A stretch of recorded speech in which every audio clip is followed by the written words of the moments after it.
Hi, everybody. Welcome to the Patti Brennan Show. Whether you have $20 or $20 million, this show is for those of you who want to protect, grow, and use your assets to live your very best lives.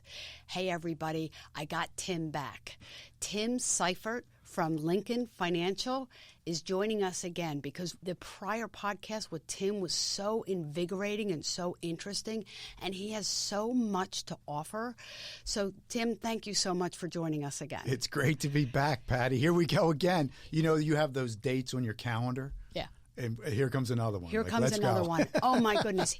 And you guys, he is unbelievable. You know somebody is really something special when no matter what they do, they're really super successful. And it's not necessarily measured in financial terms, but more in terms of the impact that they have on other people. So Tim Seifert came from very humble beginnings. Feel free to listen to our prior podcast. It's really interesting. I mean, he grew up with an amazing mom, one of three boys. She was a single mother, worked two jobs as an intensive care nurse. Mm-hmm. So we share a little bit in common there. And he started with those beginnings, and little by little, he joined a firm called Planco, right? Was super successful there. Then he goes to Prudential, super successful at Prudential, and now he's at Lincoln Financial, right? Running a retirement division and really coming up with unique strategies for people like us to be able to really improve the lives of our clients. Right. And there's just something, wherever you've been, Tim, you have been, again, because of the impact that you've had on other people, super successful. So what a privilege it is to have you on our show again. It's great to be back. And we share that, Patti. I mean, you know that. It's, it's the old enthusiasm excites, but passion persuades. And our passion that you and I share is helping others. Right. And so I'm humbled to be here once again. It's always fun. Let's have some fun. Absolutely. So let's start off. Let's go to the basics because, Tim, some of the people that are listening to this show, they may be just starting out, right? That's right. So let's start out with some of the basics. I mean, you and I didn't start out where we are today, right? We were kind of learning as we go. And hopefully what today's podcast is going to do is save them from some of that learning curve, because there are certain attributes, there are certain things that great leaders, great people do. That's right. So let's talk about that. What are the basics? It's great. And as Patti, as you said, I run the retirement division at Lincoln, but my true passion is training and development. And it's really training the future leaders of Lincoln to leave that legacy of leadership. And so when you talk about the basics, I mean, we're going to get down to the basics. Yeah, let's do it. How about a little two-step, right? You and I, we've been Sounds on the good. dance floor together, you know? Yeah, baby. Right? So we'll do the two-step. So number one is, what is the one thing that all leaders must have to be deemed a leader? And it's not a trick question. It's pretty. Well, you know what is interesting, because you and I, it is something that I said to one of my children, and he's like, "Mom, really?" To me, all great leaders have followers. That's right. Right? You nailed it. Okay. Right? And so it's like follow the leader. Yeah. Right? So often, as a matter of fact, I had this conversation a little bit ago with a young developing leader, and I asked him, how is that leadership going? And he said, it's going great. I said, I'm not quite hearing that, And it's because you have no followers, right? So you've got to have followers. And so we could talk a little bit about that. What does it mean to be a great follower? So that's step number one. Can I just ask a question? Because that's a tricky thing, isn't it? Because you can't just say, follow me, follow me. It's something you have to earn. You earn it. You absolutely earn it. You earn it. And then the two-step, right, the two is the two questions that leaders ask themselves every day. Question number one is, what am I doing to develop myself, to grow as a leader in the skill sets of great leadership? So what am I doing to grow myself? And a lot of people say, Tim, that's kind of selfish, right? And I said, no, it isn't. Because we can't give, Patti, what we don't have. We can't, right? Yeah. So number one is, we've got to develop ourselves. And I know you're a continuous learner, and I know you're a reader, right? Leaders are readers, leaders are learners. And then question number 2 is only once I've learned and I've developed, and I think about that question every day, then what are you doing to develop your followers, right? And I know at Key Financial, you set the path. There is nobody studying as hard as you are, improving the skill set as hard as you are. And every one of your followers around this great office, they see that. They see Patti's work ethic, right? Because nothing works until you do. But it's, what are you doing to develop yourself? And then what are you doing to develop your followers? And development can come in many forms, can it? Sure can. So let's talk about that a little bit. Yeah. When you have these conversations with the people that you work with, your followers, where does that conversation lead in terms of what they're doing to develop themselves? Is it focused on their professional life? Is it, where does that go? So let's talk about this. Is really great work from actually the academies. And I learned this from a mentor, Coleman Ruiz. He teaches at the Naval Academy. He was a Navy SEAL. And they are developing leaders, right? But what they determined is they don't do a good enough job teaching followers. So when you go into that, and so there's really a couple steps, I would say. And Patti, I'll just go through these 5 quickly, and then you can say, let's talk about some. I love that. So number 1 is these are the 5 characteristics of great followers. And this is from the Mission Critical Institute at the University of Pennsylvania, Coleman Ruiz. They've got a great podcast themselves. But it's number 1 is they take responsibility, right? And so that is being prepared. And it is responsibility, right, is respond with ability, right? 2 is serve others, the other people on the team, right? It's not just all about you. Great followers are part of a great team. And so it's serving each other. Number 3 is, and you and I love this, participate actively in change, right? Is the world is not sitting still. We've got to develop our skill set. You've got to develop your skill set. You've got to be ability to change and adapt to what it is. Number 4, take action. It's not what you know that counts. It's what you do with what you know that counts. So massive action. You and I are take action, take action, take action. And if you fail, it's okay. This is a safe place here at Key Financial. We have a safe environment. We're going to learn. We're going to learn absolutely. Right, all the time. And then the 5th one is participate in the transformation for the benefit of our clients, right? We must transform. I mean, who would have ever known that 2 years ago we got sent home and we went into a virtual environment? Now, I know you were active still in the office here, right?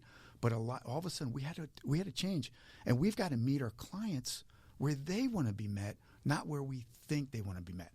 They are the 5 standards of being a great follower, and that's what we have to constantly teach. Right? Again, it's the one thing all leaders must have. Maybe being a leader. Got to be a follower. It's interesting because when I was having that conversation, my child said, in order to be a great leader, you have to be a great follower. Like, I don't get that. And my response was not nearly as articulate as yours was, well, yeah, because, when you're a really good follower, you kind of understand what it feels like to be the follower and what you're looking for in your leaders, and you learn from all the different people. That's right.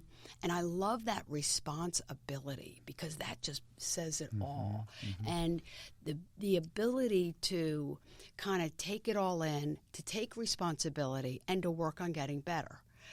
I love what you said about the failure part too. Right. I've always believed that failure is a label that sometimes people take on, and I've never liked that. I've never accepted it. People are not failures, right? No. People are not that. Failure to me is just feedback. It just says what you did didn't work. That's right. So let's try something else, right? It's just all part of the growing process. And to your point, and I know you do this, for people to feel safe in doing that, because That's otherwise they're never going to take a chance. They're never going to do these things. They're never going to be part of that adapting and thinking forward. That's right. Because they don't want to look bad. Right. You and I had this discussion at one of our conferences around this topic. And I think we both came to the agreement that when we took a look back at our careers, not only do we have great mentors, not only are we great mentees, but on this idea of failure, when you change your relationship with that word, failure, when you change your relationship with failure, your life changes. Mm-hmm. And so we have a saying around our household, the Seifert, and you know my boys. Oh, and I sure Anna do. Marie, right? Absolutely. Is we're Seiferts. We don't lose. We either win or we learn. And so please learn more. And we learn a lot more, right? Yes. We do, right? Oh, yeah. So we learn and we learn and we learn because we're not winning, Right. but we are learning. And so that's a mindset. It's a mindset of take risks. Not risks that's going to hurt yourself in any way, but take what we call safe risks with your career, right? And that is, what are the little things that you're willing to go out on the edge and dare to be different, dare to something new, where it's a safe fail, right? Yep. And we have those going on at Lincoln all the time. Yeah. We really do, because it's part of our mentality. And right? you know, that's how innovation occurs. That's right. That's how you've become who you are. I mean, some of the things that you've come up with for long-term care, nobody had ever done any of that stuff. I mean, this is actuarial science here, but it's amazing what Lincoln has done. And we're the first, at the gate, and have improved, and are making a difference in the lives of everyday people. That's a big deal. But it takes that culture of, safety to innovate, to say, I think nobody's ever done this. No big insurance company has ever done this, but I think it could work. And sure enough, fast forward, it is incredible. Right. To be able to do that for our clients, whether it be, in financial products and, things of that nature. So it's really, really interesting to me. Right. Safe environment, remain curious. What if? You and I ask this question all the time. Yeah. Like, what if? And then we say, okay, well, how? And then once we start getting there, then we say, how do we become a virtuoso in that? Right? So are we asking that question of ourselves before we ask our followers? What if we did this? How would you go about doing it? Right? And some of it works out. Some don't. But you're able to have that environment to move forward. Yeah, it's really good. Be curious. Yeah. It's interesting. I'm reminded of a quote, something my team always knows. Don't let the tyranny of how get in your way. Love it. Don't let the tyranny of how get in your way. If there's something that you think could be different, could be better, we're going to figure it out, right? And it's just the important thing for people, again, where they feel safe. Safe because, Patti, you've created the trustworthy environment. It's something that we think about all the time, is that if you take a look at some of the most successful leaders, they build trust. And we can spend some time on that. They build processes. They build simplicity into the process while elevating the client experience. Always elevate, right? And I know you talk about that. We don't rise to our high score. We fall to the process. And then lastly is just outstanding communicators. And we talked about that. How do you communicate? You listen. Yeah, right. We talked about that last actively. time. Yeah. Right. So we don't got to get into that. Yeah. Really, but yeah. Tell me about, I know that Lincoln is very big in the research. Like, you guys will drill down, do surveys, do a lot of research. Tell me about the research that you've done on super successful human beings, people. What are the characteristics that you've found time and time again in your research? Yeah, so it's really 5 key elements, the most successful. Like, what makes great? And you can do it in athletes, you can do it in financial services, like great human beings, right? Is number one is the way they think. They think abundantly, and they think win-win. You and I are big believers in the law of reciprocity. There's another one we can drill down. Number 2 is the way they prepare, right? We talked about learning, but it's prepare, it's practice, it's process, but it's the way they prepare. For anything in life, they prepare, right? Next is the actual way they show up at work. High passion, high enthusiasm, high energy. That's why I look forward to being here. When Patti and I get together, it's energy, right? Awesome. Let's go, right? Next is the way you follow through, right? Is that when you make a commitment, I hold to that commitment and I follow through. And you teach that throughout this entire team, right? We will drop anything to serve our clients and serve them well. And then lastly is something that we believe in that, whether it be nursing or my mentor mom, is the way you live. You live with humility and being that humble person. As Mom always said, there's only ever 2 doors that open up any room. And the first door is please, and the last door is thank you. So remember the 2 doors that open up into any room. So live humbly. And we both come from humble beginnings, right? Yeah, absolutely. Yeah. And it does give us, at least for me, it gives such a perspective in terms of the things that people think about, the things that they worry about, because I get it. I was there, right? Mm-hmm. You were there.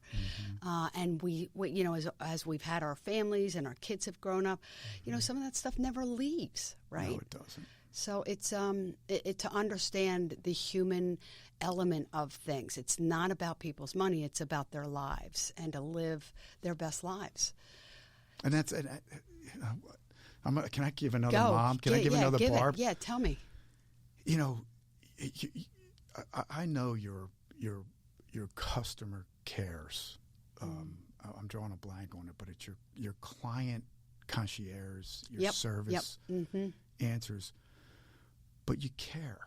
I mean, you have the wisdom, but here you really, really care. And you're right about anxiety, and you're right about fear. Patti, it's greater today than it's ever been. And so this is a Barbism.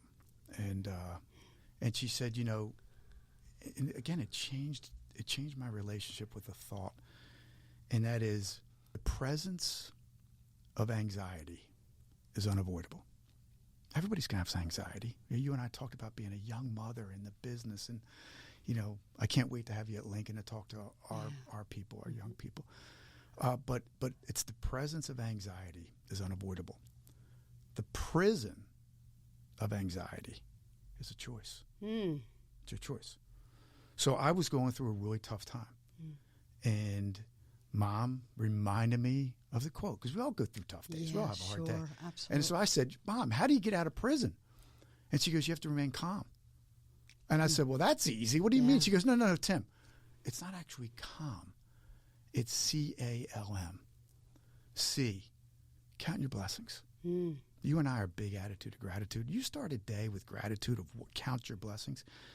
A, and I know you're big into this, ask Patti Brennan for help. Right. Like greatest 4-letter word in the English language, help, Patti. I need your help. Yeah. Anybody says that to you, you're not. What do you need right now? Yep, I'm there. So ask for help. Next, the L is leave it. Leave it. Ask for help and leave it with them. And then the M is make chocolate chip cookies, which is who doesn't like a chocolate? Mom said, get away from it. Yeah. And my mom is famous for chocolate chip cookies. Wow. But it's just the presence of anxiety is unavoidable. Don't put it in prison.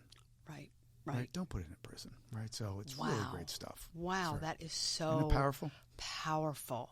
So many people need to hear that message today, Tim. Your mom is amazing. Yes, I'll come to Lincoln, but your mom better be there because I want to meet Barb. That is for sure. Wow, that is so interesting. And it's just so important. And anxiety can stem from a lot of different issues. And, I think about, all of the things that you've done. And I think about if there's one thing that everybody says about you in terms of what you've done, it's the people, they love you and they trust you. Mm-hmm. How do you develop trust? How do you do that, Tim? Yeah, so we talked a little bit about this on the last podcast. I would urge everybody to go back and maybe take a quick listen. But it's this philosophy of others. It's a philosophy of really caring about others. And it's the rock theory. Have you heard of the rock? Be their rock. Have you heard about that? Tim, I have never heard it until you brought it up. So tell me more about it. What's the rock? Okay, so I think I know, but so it's you display it every day. I mean, you and the team. It's right. So it's ROCC, and so the R is be reliable, right? Is do what you tell people you're going to do, right? The O has to do with asking great questions and listening, but it's being open It's being honest. It's bringing your authentic self to your leadership, right? It's admitting mistakes when you have them. And you and I talk about that. We make mistakes. You bet. I mean, it's our authentic self. I bring my whole self. But it's open, honest, and transparent is the O. The C is competent. Yep. I mean, you're an outstanding planner. You build your team around outstanding people that, remember, come to work every day and ask themselves the question, what am I doing to develop myself? Right? That's competence. You got to build the competence in what we do for a living. And then the last one is the C. The last C is care. Like, we really, really care. It's on all your logos, right? It's care. And so when you do that and you practice those 4 disciplines each and every day, guess what happens to trust? Yep. Right? Yep. I trust Patti Brennan. I trust. I hear that all the time. And they can't, when we say why, and then they'll tell you about all the great things that you and the team have done, right? For me, it's important to follow through. If there is a certain basic level of service. We have taken that to the nth degree with our concierge approach. And the most important thing, to your point, is be reliable. Follow through and do the things that you say you're going to do, and to be open, to listen, to be competent. Like, it can't be all fluff. Right. I say that all the time to people here, and I especially say it at industry conferences. You heard me say it on the stage. Right. Enough of this fluffy stuff. You guys got to know what you're talking about. Right. Otherwise, people aren't going to trust you. Right? And then you got to care. I think caring, for me, is the thing that drives everything, because that's where the motivation comes from. To really care. When you really care about another human being, think about our kids, right? Think about somebody in your life that you really care about. You'll go through a wall to help them. That's right. And that's powerful motivation. It is. Right? It is. So there's something else that you talk about, which I think is so interesting to me. And you talk about Hall of Fame leaders. Right, right.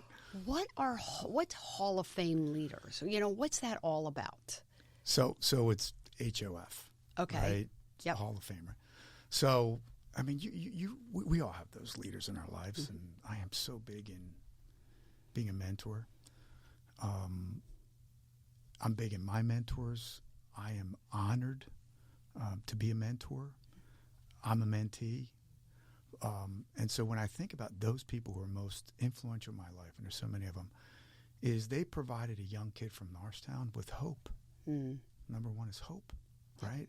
Hope for a better and a greater tomorrow, coming from where I came from. And my driver was that I had 2 brothers who are in the auto body business. And I just, like, who's going to take care of mom? Like, we got to get mom, like, so I went on to the financial services business because I wanted to make sure that she was going to be okay. So that's they gave so me hope. Interesting. I'm so sorry, Tim. I just have to point that out. That is, I just know you as a friend. That says it all right there. Like, that was your purpose. That's what was, like, you wanted to give to your mom what she gave to you. Exactly. You wanted to provide her with a sense of security. You saw her working 2 jobs as a nurse, made you hot breakfast every single morning before you guys went to school, and just had such incredible, boy, I think about your mom. I think about Barb, and this stuff is not taught to nurses, right? And yet intuitively, she just understood the values that would make you the successful person that you are. And yes, you're successful in business, but I'm going to tell you, and all of you listening, Tim is a successful human being. He's successful as a leader in our community, in our church, with his family. Like, you're amazing. I mean, you've done it all, and successfully. Maybe not all the time. You've had your challenges, I'm sure. We all have. And I think about your mom and the impact that she's had in your life, and so many other people. Okay, so that's hope. Right. What's the next one? Optimism. Right? Optimism. Yep. So you have this idea of glass half full, glass half empty, right? Half full is abundance, half empty, scarcity. Yeah. I decide to look at the glass half full, right? So it's that optimism, right? Not some kumbaya fake. It's real optimism, right, into the future. And so I choose to look into the future that way with optimism. And the last one is faith. And you and I talked a little bit about this, but it's just not faith from a religious standpoint of view. It's looking someone in the eyes and say, Patti, I have faith in you. I mean, that's where it gets That's here. big. And it gives you the courage. I believe in you. I have faith in you. I have faith into the future. And you give them that courage. Patti's got my back. Patti's got my back. Yep. And you're willing to do those things that others just aren't willing to do, right? When you have that. So that's the Hall of Fame leadership. Hall of Fame leadership. Yeah. Hope, optimism, and faith. Yeah. Can I add one word? Love it. You said it. Love. Oh. Love. You know, one of my favorite quotes, if you went into my office, it's plastered right in front of me when I'm on the phone or on my computer, and you guys have probably heard me say this before. It's John Ruskin's quote, "When love and skill come together, expect a masterpiece." So I think about Hall of Fame leaders, right? Hope, optimism, faith, and love. That's right. Because when you combine all four of those, there's just no end in sight for what people that you work with, what they'd be willing to do for you, with you. They know you have their back, and it's just it's a masterpiece. It is. It right? is. And it's again, love and skill. You got to do the work, right? You got to have the substance. But, to your point, when you have that, that leadership, that person who believes in you, that you can, even when you don't think you can do it yourself, oh my goodness, that's so powerful. And that is what keeps people, working for you, working for me. We talked about the Great Resignation. Oh, we're doing just fine. Right? We're not, everybody's happy. We're doing our thing. They know that, everybody's a professional here. They come and go. It's not a prison. It's wonderful. It's just the coolest thing. And I got to tell you, for me, the most beautiful thing, and I know this is for you too, Tim, is to see the growth in the people. It's just to see them trying, doing something, and then getting better and better and better. It's just it's the greatest thing in the world. I love it. Love it. So good. So powerful. So, Tim Seifert, thank you so much. Thank you. Is there anything else that you'd like to bring up in our podcast today? Anything that we haven't talked about, whether it be climbing Kilimanjaro, which is unbelievable to me. I saw you working out, and you're working out to climb this. It's just incredible. And I think about fear and the amount of fear that you might have had, and the fact that you overcame that, and what a great lesson that must have been. Such a great lesson. So many lessons on the mountains. Yeah. There's a couple different people that you meet on the mountain. I mean, you meet, you meet the quitters. You meet the campers. And a camper is just not willing to go at summit. And then you meet the climbers. And the climbers do that. They take that step. It's based in fear. And then the greatest thing in the world is what helps you do that is your guide. I had one of the greatest guides. He's a legend in the climbing business, David Hahn. No one's ever summited Everest as many times as David Hahn. Wow. And, I guess the last thing is, how do you – we talked about followers, but, Patti, I know you do a lot of mentoring. And you and I talked about this earlier, is that you've got to – you've got to be a great mentor, but you also have to be a great mentee. So maybe just a little bit on that. We'll go. Yeah, just let's real quick. do that. I'd love to do that because everybody talks about leadership and culture and all that kind of stuff, but what does it take to be a good mentee? Right. Because there are certain things people will call me, and as I do, and sometimes if they're not walking the talk, if they're not willing to come up and do these things, it's like, I'm kind of busy, right? Exactly. We're really busy. It takes time to do that for people. Right, and sometimes you have to put it into money terms for some of these folks. Like, in other words, a half hour of my time, this is like you writing a check for me for X dollars. And they go, what? Yeah. And I go, that's how important this is, because time is, our most precious asset, right? Yes, it is. And so I always kind of give them the guidelines, right? So this is the guide. Is number one is come in it with possessing a teachable spirit, right? Is make sure that you're a learner, right? You and I talk about this. Leaders are learners, right? Leaders are readers. So possess that teachable spirit. Number 2 is always come prepared with questions. 24 hours in advance. Send me an email. Tim, these are the 3 or 4 things that during our half hour together I would really find beneficial. But a lot of them are life experiences. And it's just not about work. It's about life, right? It's simple self. That's the agenda. So then set the agenda. We always set the agenda. Okay, we can't hit these 4, but let's hit these 2. So these are the 2 things we want to do. Is demonstrate you're actively listening by taking notes and sending an email. Tim, this is what you said. This is what I heard. Would you like to add anything else? Beautiful. And then lastly is demonstrate that you're actively implementing the ideas that we talked about in your career or in your life. And a lot of it is life stuff, right? Like, Tim, how do you handle this? Tim, how do you handle that? So if you follow those, it's great. And then the last one, Patti, is there are so many times during these sessions, guess who the student is? Oh, yeah. Me. This is the humble, right?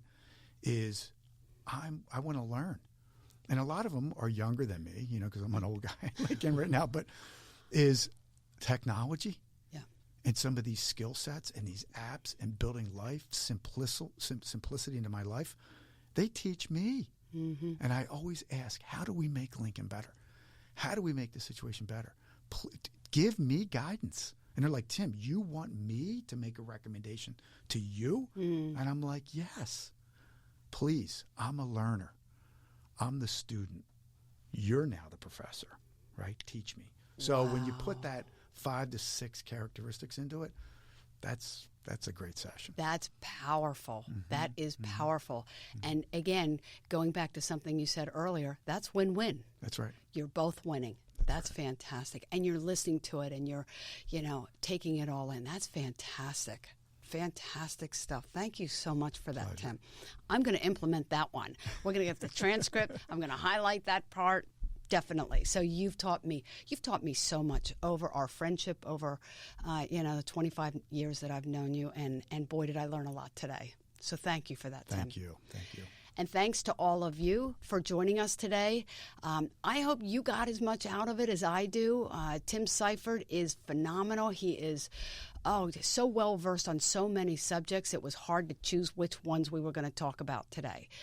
So thank you for joining us. This is your time, your energy. Hope you got lots of notes. If you didn't, if you're listening to this in your car, go to our website. We'll have the transcript. You can print it right out. And let us know what you thought. Let us know if it helped you, how it helped you, because we want to make sure that we're providing content that makes a difference in your lives. Thank you so much for your time today, and I hope you have a great day. Take care.